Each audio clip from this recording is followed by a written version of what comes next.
We were going to talk about the future of Kyle Pitts, and I'm sorry if we are ruining your day, but that is going to wait till tomorrow. I promise you we will talk about that because we just got some breaking news from Peter King, who has reported that the Bears are planning to trade the number 1 overall pick and keep Justin Fields. Now, obviously, there's still a lot of time left, but Peter King's a plugged-in guy. If he's saying it, there's probably a lot of validity to the statement.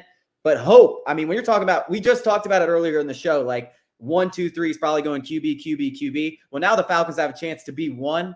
And if we're talking about things that need to happen, guys, I know there's going to be a lot of people vying for that number 1 overall pick if it's made available. And it is going to cost a fortune. I mean, we're talking 3, 4 first-round picks, multiple second-round picks, probably a player of A.J. Terrell's caliber. I don't care. I do not care. You go and get that number 1 overall pick if it's available, and there should be no questions about it. I did want to correct a little bit. He did just say this is what he thinks is going to happen. He expects them. Peter King expects the Bears to trade the number 1 overall pick. But let me remind Falcons fans, Peter King had the Falcons taking Kyle Pitts. He had him taking Drake London. He had him taking Bijan Robinson. Peter King is as plugged in as any insider is. Ian Rappaport's, Adam Schefter's, Peter King is right there with them. I mean, the guy's been doing this for as long as, I can't even count to 1950 or however long he's been around. Hope. This is hope. I mean, I don't care what it takes. I don't care if you like Caleb Williams or Drake May. I mean, it's one of those two, in my opinion. Obviously, LSU, I'd love to have the Heisman Trophy winner, reigning Heisman Trophy winner, and Jayden Daniels come to Atlanta. But to me, it's Caleb Williams or Drake May. My preference is probably Drake May. You trade everything. I don't care what the cost is. The hardest thing to find in this league is a quarterback, and the most valuable thing you can have is a good rookie, a good quarterback on a rookie contract. The rest of everything, the puzzle pieces just kind of fit into place. I don't care if you don't have a first-round pick. I mean, look at the Rams. They're still competing. They haven't had a first-round pick in 3 years.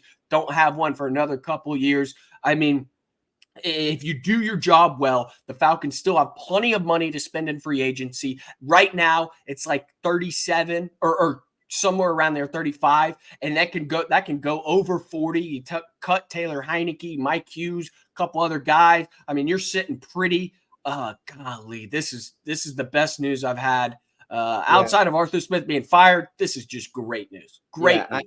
It's hope. It's hope. I mean, that's exactly what it is.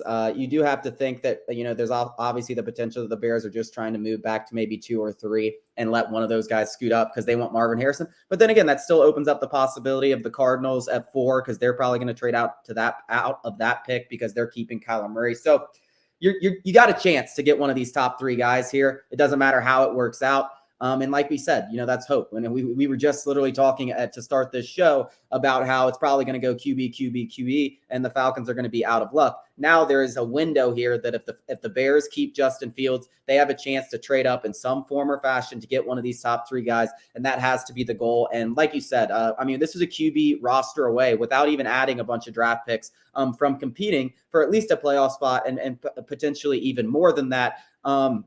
And you do have a lot of money to spend to fill in those holes. And like you said, the rookie the quarterback, it's a cheat code. I mean, now you're going to have so much money. All those picks that you don't have to fill in with guys that may not pan out because it's not like we've been the best drafting team of all time. You go and get proven veterans, which is an area, guess what, guys, that Terry Fontenot has proven to be absolutely fantastic in. And he's going to have all this money to spend because you do have that rookie quarterback contract on the books. So, I mean, to me, this is obvious. I really don't see any other direction for the Falcons to go if this is a potential to happen.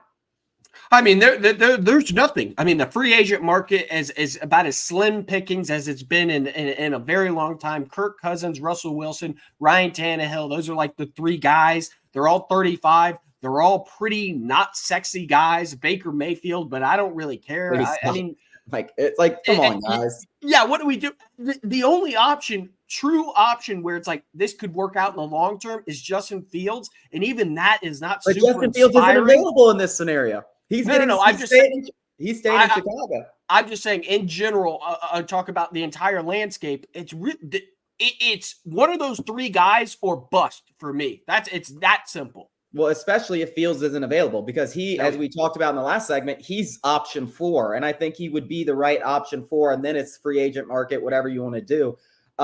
Yeah, I mean, and if Justin Fields isn't available, that really, even now your option is really it's so clear it's not even funny. Like it's get one of those three guys, or you are going to lose a fan base quicker than you want to talk about. Arthur Blank's worried about filling seats. You don't get one of those three rookie quarterbacks, Jaden Daniels, Caleb Williams, or Drake May.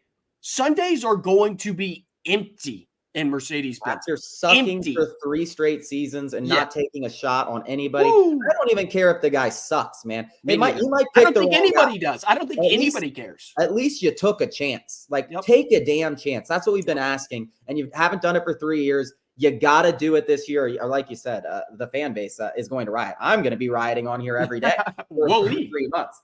Coming up after the break, we're going to give our final thoughts and our final words, maybe a one-word description to define the Arthur Smith tenure.